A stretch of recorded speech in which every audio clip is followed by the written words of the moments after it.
வணக்கம் ஜி. வணக்கம் சார். மகாபாரதம் ஜோதிடம் பார்த்துக்கிட்டு இருக்கோம். லக்னங்களுக்கு ஏற்கனவே நம்ம பேசி முடிச்சிட்டோம். அது நட்சத்திர பகுதி பேசிக்கிட்டு இருக்கோம். அதில் மேசத்தினுடைய நட்சத்திரங்கள், ரிஷபத்தினுடைய நட்சத்திரங்கள், மிதுனம், கடகம் முடிச்சிட்டோம். சிம்மத்துலேயும் மகம் பார்த்துட்டோம். மகம் பார்த்துருக்கணும். மகத்துக்கு அடுத்து பூர நட்சத்திரம். சிம்ம லக்னத்துக்கு இந்த பூர நட்சத்திரங்கிறது சுக்கிரனுடைய நட்சத்திரமாக இந்த பூரம் வருது. அப்போ சிம்மம் வந்து ஒரு வித்தியாசமான லக்ன அமைப்பு உடையது. ஏன்னா சூரியனுடைய ஆதிக்க வீடு இல்லைங்களா, அது ஸ்ட்ரைட் ஃபார்வர்டாக இருப்பாங்க. தனக்கு என்ன நியாயமோ அதை செய்யக்கூடியவங்களாக இருப்பாங்க. நிர்வாகத்திறமை உடையவங்களாக இருப்பாங்க. இதெல்லாம் சிம்ம லக்னத்துக்கு உரியது. அதில் மக நட்சத்திரம் பார்த்தோம் நம்ம வந்து அது வந்து உங்களுக்கு இவருடைய கேரக்டர் உடையது, பரசுராமனுடைய கேரக்டர். ஆனால் இது வந்து சுக்கிரனுடைய கேரக்டர். இது சுக்கிரன் சம்மந்தப்பட்டதுன்னா இது வந்து கலைகள் மேலே ஈடுபாடு அதிகமாக இருக்கும். எல்லாத்துலேயும் ஒரு ஸ்ட்ரைட் ஃபார்வர்டாக இருந்தாலும் கூட ஒரு நகைச்சுவை துணை இருக்கும். கலைகள் மேலே ரொம்ப அதிகமான ஈடுபாடு உடையவங்களாக இவங்க இருக்கணும். அது மாதிரியான ஒரு கேரக்டர் அது. பொதுவாக இந்த சிம்ம லக்கணத்தில் இந்த பூர நட்சத்திரத்தில் லக்கண புள்ளியினுடைய ஆர்வமாக அமைஞ்சதுனாக்கா கலைகள் மேலே அவங்களுடைய ஈடுபாடுங்கிறது மிக அதிகமாக இருக்கும். ஒரு இந்த சினிமா துறையோ அல்லது ஒரு நாடகத்துறையோ அல்லது கலை சம்பந்தமான எந்த தொழிலோ இதன் மேலே அவங்களுக்கு ஒரு பெரிய நாட்டம் இருக்கும். ஒரு எல்லா விஷயத்தையும் ரொம்ப கரெக்டாக செய்யணும்னு நினைப்பாங்க. தனக்கு பேர் வரணும், தனக்கு புகழ் வரணும், அதன்படி செய்யக்கூடியவங்களாக இருப்பாங்க. தனக்கு என்ன நியாயமோ அதை செய்யக்கூடியவங்களாக இருப்பாங்க. பொதுவாக இந்த பூர நட்சத்திரத்தில் லக்ன புள்ளியாக அமைஞ்சவங்க சிம்ம லக்னத்துக்கு நான் அந்த காதல் திருமணத்தை பொதுவாக சொல்ல மாட்டேன். ஆனால் இந்த பூர நட்சத்திரத்துக்கு காதல் திருமணம் நடக்கிறதுக்கான வாய்ப்புடையவங்களாக அவங்க இருப்பாங்க. ஏன்னா இது கலைகள் மேலே உள்ள ஈடுபாடு தான் இதுக்கு மிக மிக முக்கியமான காரணம். அதனால் நமக்கு இந்த மகாபாரதத்துக்குள்ளே இந்த மாதிரி ஒரு கேரக்டரு வரணுன்னா அது யாரை நீங்கள், ஏன்னா ரெண்டும் இருக்கணும். ஒரு ஆளுமைத்தன்மையும் இருக்கணும், தான் விரும்பியதை நிறைவேற்றக்கூடியதாக இருக்கணும், கலைகள் மேலே ஈடுபாடு உடையவங்களாக இருக்கணும். அப்படிங்கிற மாதிரிலாம் ஒரு யாரும் நம்ம பார்த்தோன்னாக்க அதுக்கு ரொம்ப ரொம்ப முக்கியமான கேரக்டரு சுபத்ரா கேரக்டர் தான். சுபத்ரா அப்படி வச்சிடலாம். சுமித்திரைன்னு கூட சொல்லுவாங்க. அந்த மாதிரியாக பேர் வந்து ஒரு வடமொழி சொல்லுங்கும்போது அதெல்லாம் சேர்ந்து வரணும்னு வச்சுங்க. சுமித்திரைங்கிறது தமிழில் வந்து சொல்லும்போது சுமித்திரை அப்படிம்பாங்க. அந்த மாதிரி அப்போ இந்த சுமித்திரை யார் அப்படின்னு பார்த்தீங்கன்னா கண்ணன் பலராமனுடைய சகோதரி அவங்க கலைகள் மேலே ஈடுபாடு உடையவங்க. நிறைய அந்த மாதிரி கலை சார்ந்த விஷயங்கள் எல்லாம் ரொம்ப ஈடுபாடு உடையவங்க. ஏன்னா கண்ணன் வந்து இவங்களுக்கு ரொம்ப சகோதரரில் இவர் சொல்கிறத கேட்கக்கூடிய தன்மையில் அவங்க இருப்பாங்க. அது நம்ம பார்த்துருப்போம். ஏன்னா இதுவும் ஒரு சின்ன பார்ட்டு தான், மகாபாரதத்துக்குள்ளே வர்ற ஒரு சின்ன பார்ட்டு. ஆனால் இந்த பார்ட் முக்கியமானது. உங்களுக்கு டேர்னிங் பாயிண்ட் உடைய கேரக்டர் இந்த சுபத்திரை. ஜாதகத்தில் இவங்க வந்து எப்படி நம்ம எடுத்துக்கலாம்னு கேட்டிங்கன்னா, இப்போ இந்த சிம்ம லக்னத்தில் இந்த பூர நட்சத்திரங்கிறது சுக்கிரனுடைய தன்மைன்னு சொல்கிறோம் இல்லைங்களா. அப்போ இந்த கலைகள் மேலே இவங்களுக்கு அதிகமான ஈடுபாடு இருக்கிறங்கிற காரணம் இந்த சுக்கிரன் தான். அப்போ இவங்க பிறக்கும்போது இந்த நட்சத்திரமே இவங்களுக்கு அமைஞ்சது அப்படின்னு கேட்டிங்கன்னா எங்கே பிறந்திருப்பாங்க, உங்களுக்கு மாசி மாதத்தில் உங்களுக்கு 13ஆம் தேதிக்கு பிறகு பிறந்தவங்க எல்லாருமே 26ஆம் தேதி வரைக்கும் பிறந்தவங்க எல்லாருமே இந்த பூர நட்சத்திரம் சம்மந்தப்படுவாங்க. அப்போ பூர நட்சத்திரம் சம்மந்தப்பட்டாங்கன்னா அவங்க பிறக்கும் போதே சுக்கிர திசையில் பிறந்திருக்காங்கன்னு அர்த்தம். இந்த மாசி மாதத்தில் பிறந்தவங்கன்னா அப்போ பிறக்கும் போதே கலைத்தன்மை அதிகமாக உள்ள விஷயங்களில் ஈடுபாடுகளுக்கு, கல்வியை விட ஏதோ ஒரு கலையை கற்றுக்கிறதுல இவங்க ஒரு நாட்டியமோ அல்லது ஒரு பாடலோ ஏதோ ஒன்று வந்து இவங்க கற்றுக்கிறதுல ரொம்ப விருப்பமுடையவங்களாக பெரும்பாலும் இருப்பாங்க. மியூசிக் சென்ஸ் அதிகமாக இருக்கும். படிப்பு 2ஆம் பட்சமாக இருக்கும். அதற்கு பிறகு சுக்கிர தசைக்கு பிறகு இவங்களுக்கு சூரிய தசை வரும். சூரிய தசை இவங்களுடைய பாராட்டை பெறக்கூடிய விதமாக இவங்களுடைய பிரபலம் வெளியே தெரிகிற மாதிரியாக இருப்பாங்க. ரொம்ப சின்ன வயசுலேயே பாராட்டை பெறக்கூடியவங்களாகவும் எங்கே இருப்பாங்க. வெளிநாடுகள் செல்லக்கூடிய யோகம்லாம் இவங்களுக்கு இயல்பாகவே அமையக்கூடியதாக. ஏன்னா யோகாதி திசைகள் தான். அதுக்கப்புறம் சூரியன், சந்திரன், செவ்வாயெல்லாம் 23 வருடத்துக்கு உங்களுக்கு யோக திசைகள் அமையும். அப்போது சின்ன வயசுலேயே வந்து இவங்க எதை அடையணும்னு நினைக்கிறாங்களோ ஈஸியாக அடையக்கூடிய விதமாக இவங்களுடைய லைஃப் இருக்கும். நான் சொல்கிறது தசாபுத்திகளில். லக்ன புள்ளி அப்படிங்கும்போது உங்களுக்கு சுக்கிரனுடைய லக்ன புள்ளியில் இந்த அவங்களோட லக்னம் அமையும்போது ஒரு மற்றவங்களை ஆனர் செய்யக்கூடிய விதமாக, இப்போ ஒரு கலை சம்மந்தப்பட்டு இருந்தாலும் கூட மற்றவங்களை கையாளக்கூடிய விதமாக இவங்க வரும். இப்போ ஒரு டைரக்டர்னு சொல்கிறோம் இல்லைங்களா, புரியுது. கலையில் தான் இருப்பாங்க, மற்றவங்களை நடன இயக்குனர் அப்படி இருக்கலாம். அந்த மாதிரி இவங்க நடனம் ஃபுல்லாக தெரியும் அந்த மாதிரி போவாங்க. ஆணாக இருந்தாலும் சரி, பெண்ணாக இருந்தாலும் சரி. அந்த மாதிரியாக ஒரு வேலை பார்க்குறாங்க அப்படின்னாலும் அங்கே தலைமை பண்புக்கு போகக்கூடியவங்களாக இவங்க இருப்பாங்க. ஏன்னா சிம்மம் வந்து நிர்வாக திறமை உடையதுனால, அதனால் அடித்தளமாக அவங்க ஏதோ ஒரு ரசனை உடையவங்களாக, மியூசிக்கிலோ டான்ஸோ பாட்டோ ஏதோ ஒன்றில் வந்து அவங்க இண்டிவிஜுவல் திறமை உடையவங்களாக இவங்க பெரும்பாலும் இருப்பாங்க. இதெல்லாம் இந்த சுக்கிரனுடைய தன்மை உடையது. இப்போது இந்த மகாபாரதத்துக்குள்ளே அங்கே என்ன நடக்குதுன்னு பார்த்தோன்னா, இவங்க ஏன் காதல் திருமணத்தை செய்ய விரும்புகிறாங்கன்னு நமக்கு தெரியும். இந்த சுபத்திரைங்கிற ஒரு கேரக்டர் வந்து நான் கேட்டிங்கன்னா பலராமருக்கும் கண்ணனுக்கும் சகோதரியாக வர்றாங்க. பலராமருக்கு எப்போவுமே துரியோதனன் மேலே ஒரு பிரியம் இருக்கும். அப்படியே சிஷியன் தான் அவருக்கு பிடித்த சிஷியன். என்ன காரணமோ அவருக்கு பீமன் அவ்வளோவா பிடிக்காது. அது ஒரு பக்கம். ஆனால் அர்ஜுனனையும் பிடிக்காது. அது ஒரு விதமான பாண்டு தானே, ஒருத்தவங்களுக்கு ஏன் பிடிக்குது பிடிக்கலைங்கிறது அது மாதிரியாக. அப்போ அவர் என்ன பண்ணாங்க, இப்போ ஒரு சுபத்திரையை வந்து பெண்ணு கேட்டு துரியோதனுக்கு கேட்டு வர்றாரு. ஒரு பலராமருக்கு அது பெரிய சந்தோஷம். ஆனால் கண்ணனுக்கு துரியோதனுக்கு மனம் முடிக்கிறதுல விருப்பம் இல்லை. அதனால் சுபத்திரை கேட்குறாரு. சுபத்திரை வந்து நான் அர்ஜுனனை தான் விரும்புகிறேன்னு சுபத்திரை சொல்கிறாங்க. சொன்ன உடனே இப்போ அண்ணனை மீறி செயல்பட முடியாது கண்ணனால்.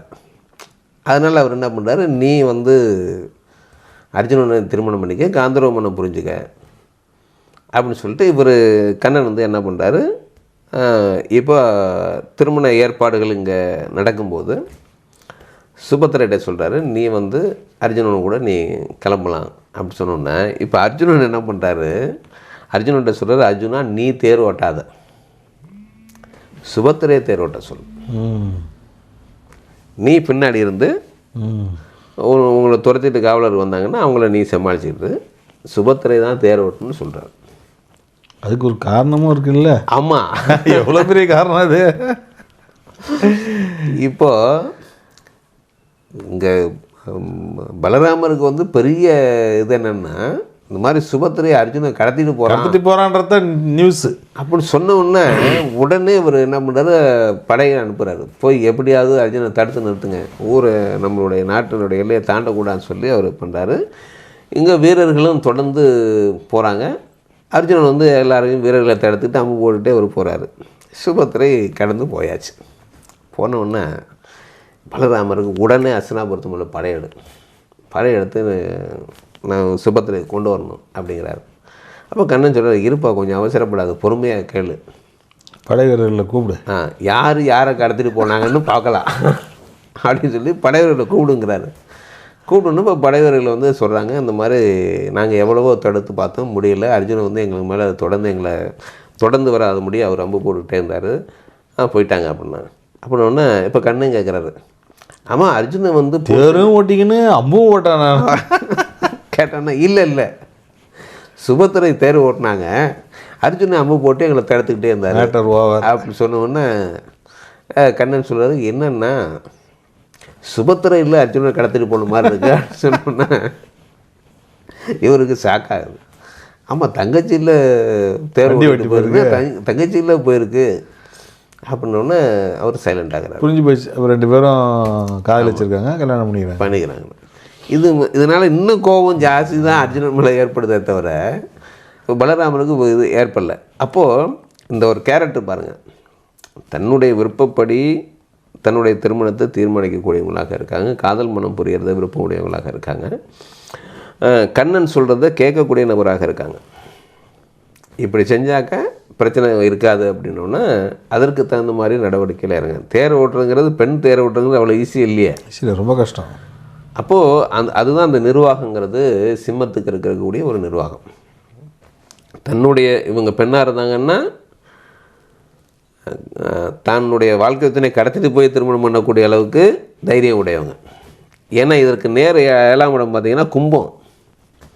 கும்பம் வந்து செயல்பாட்டில் அவ்வளோ வேகமாக இறங்காது, தூக்கிட்டு போனால் தான் நடக்கும். ஏன்னா இங்கே சூரியனாச்சு, சூரியனுக்கு ஆப்போசிட் சனி.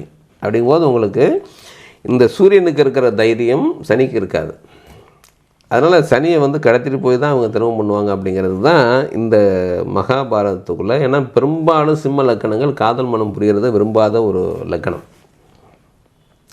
அதற்குள்ளே வரக்கூடிய இந்த பூர நட்சத்திரம் மட்டும் சுக்கிரனுடைய தன்மை உடையது அப்படிங்கிறதுக்காக இந்த காதல் திருமணத்தை விரும்பக்கூடியவங்களாக இவங்க இருப்பாங்க. மற்ற மகன் வந்து சொல்ல வேண்டியதே இல்லை. அடுத்து உத்திரம், அதுவும் சொல்ல வேண்டியதில்லை. ஏன்னா ரெண்டுமே வந்து தன்னிலையை வந்து விட்டு கொடுக்காத நபர்கள். ஆனால் சுக்கிரன் அப்படி இல்லைங்கிறனால தான் இந்த கேரக்டர் நம்ம எடுத்துக்கிட்டு பார்க்குறோம். நம்ம அப்புறம் சுபத்திரை வந்து என்னென்ன மாதிரிலாம், ஏன்னா இதோட முடியலை உங்களுக்கு, இதோட இன்னும் 2-3 விஷயங்கள்லாம் அவங்களுக்கு இதன் பாதிப்பு. இப்போ காதல் மனம் புரிஞ்சவங்களுக்கு ஒரு பாதிப்பு இருக்கும் இல்லையா? கண்டிப்பாக. இந்த பக்கம் அந்த பக்கம் சொந்தங்கள்னால ஏற்படக்கூடிய போகலாமா வேண்டாமா அப்படிங்கிறதுலாம் இப்போ எப்படி பிரச்சனை இருக்கோ அதே பிரச்சனைகள் சுபத்திரைக்கும் உண்டு.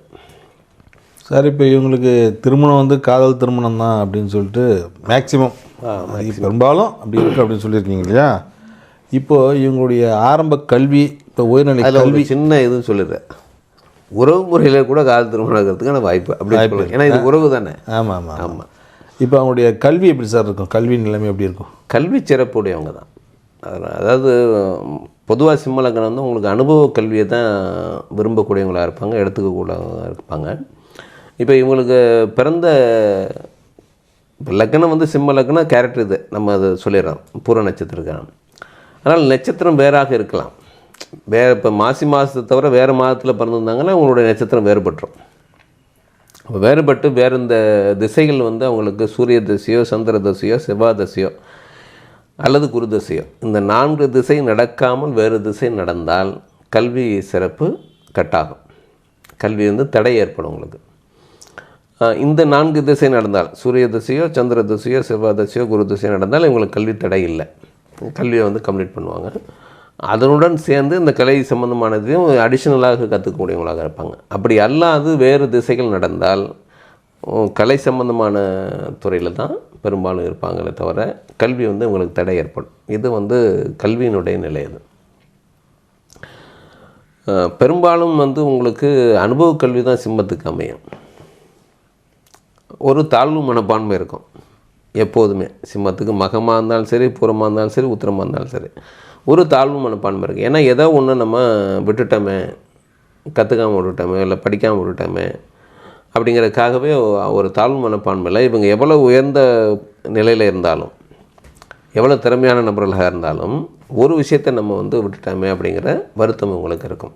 இது சிம்ம லக்னத்துக்கு பொதுவானது. அப்போது இவங்க வந்து இந்த கல்வியில் வந்து இந்த மாதிரியாக ஒரு ஸ்டாண்டர்ட் எடுத்துட்டாங்க அப்படின்னு கேட்டிங்கன்னா, உங்களுக்கு கலை தான் எனக்கு பிடிச்சிருக்குன்னு அதில் தான் போவேன் அப்படின்னு நிலை ஏற்படுத்தினாங்கன்னா கல்வி கட்டாயிடும். கல்வியும் கலையும் ரெண்டும் சேர்ந்துருக்குன்னா உங்களுடைய தசா புத்தி ரொம்ப வலிமையாக இருந்தால் மட்டும்தான் கல்வியும் தொடரும், கலைத்தன்மையும் தொடரும். இது கல்வியினுடைய நிலை இதுதான். ஏன்னா இவங்களை பொறுத்த வரைக்கும் அனுபவ கல்வி தான் முக்கியமானது. அனுபவபூர்வமாக எதையும் ஏற்றுக்கொள்வார்களே தவிர அனுபவம் இல்லாத ஒரு விஷயத்தை இவங்க ஏற்றுக்க மாட்டாங்க. அதுக்கு ஒரு வியாக்கியானமும் பேசுவாங்க. படித்தா என்ன பண்ண போகிறேன், அதை கற்றுக்கிட்டு என்ன பண்ண போகிறேன், இதை தெரிஞ்சுக்கிட்டு என்ன பண்ண, இப்படியெல்லாம் ஒரு நிறைய வியாக்கியானங்கள் பேசக்கூடியவங்களாக இருப்பாங்க. ஒரு கடவுளை கும்பிடணுமா அப்படின்னு சொன்னாக்க, இல்லை கடவுளை கும்பிடணும் தம்பி அப்படின்னாக்க, ஏன் கும்பிடணும், கும்பிட்டா என்ன நடக்கும், இப்படியெல்லாம் வந்து ஒரு வியாக்கியானம் பேசக்கூடிய நபர்களாக இருப்பாங்க. தானே வந்து அதை உணர்வு வரைக்கும் இவங்களுடைய கடவுள் பக்தியிலேருந்து எல்லா விஷயமும் இவங்களுக்கு முரண்பாடு இருக்கும். அனுபவபூர்வமாக தான் அவங்க எதையுமே ஒத்துக்குவாங்க, ஏற்றுக்குவாங்க, செயல்படுத்துவாங்க. அனுபவம் இல்லாமல் கடவுளை கூட சரி இவங்களுக்கு எந்த ஒரு அது என்ன சொல்கிறது அப்படின்னா, அவங்கள தனக்கு நியாயம் இது சரி அப்படிங்க படுற வரைக்கும் அதில் வந்து ஈடுபட மாட்டாங்க. இதுதான் அவங்களுடைய இயல்பு கேரக்டர்ஸ்.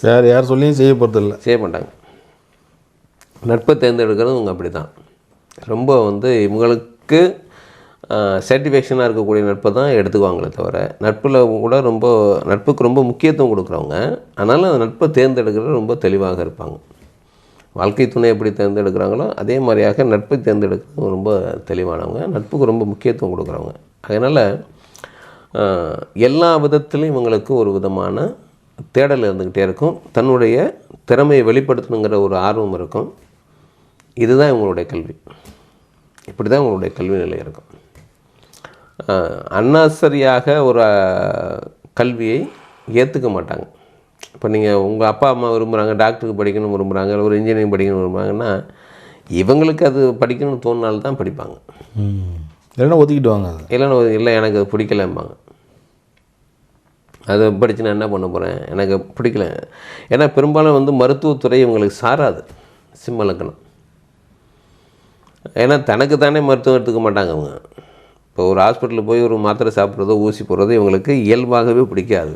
அதனால் மருத்துவத்துறையை இவங்க தேர்ந்தெடுக்கிறாங்கிறது ரொம்ப ரொம்ப ரேராக இருக்கும். அது அவங்களோட ஜாதகத்தினுடைய வலிமையை பொறுத்து வேணால் இருக்கலாமே தவிர, அப்படியே இவங்க மருத்துவத்துறைக்கு படித்தாலும் கூட ப்ராக்டிஸ் பண்ண மாட்டாங்க. கௌரவத்துக்காக மட்டும் படிச்சுட்டு. நம்ம என்ன காரணம்னா இது இந்த நோயாளிகளை பார்க்குறங்கிறது இவங்களுக்கு இயல்பாக பிடிக்காது. புகழடையணுங்கிற ஒரு என்ன இருக்குனால என்னென்னா மருத்துவத்துறையிலையும் ஆராய்ச்சிக்கு வேணால் போவாங்களே தவிர, அந்த மாதிரி வேணால் பண்ணுவாங்களே தவிர, ஒரு எடுத்துக்காட்டாக இருக்கக்கூடிய விதமாகத்தான் அவங்களுடைய செயல்பாடு இருக்கும். அதுதான் ரொம்ப முக்கியம். அதனால் கல்வியை பொறுத்த வரைக்கும் அவங்களுடைய ஜாதகம் ரொம்ப ரொம்ப முக்கியமானது. சிம்ம லக்னத்தை பொறுத்த வரைக்கும் அவங்களோட ஜாதகம் தான் ரொம்ப ரொம்ப இம்பார்ட்டண்ட். இயல்பு கரெக்ட் இது.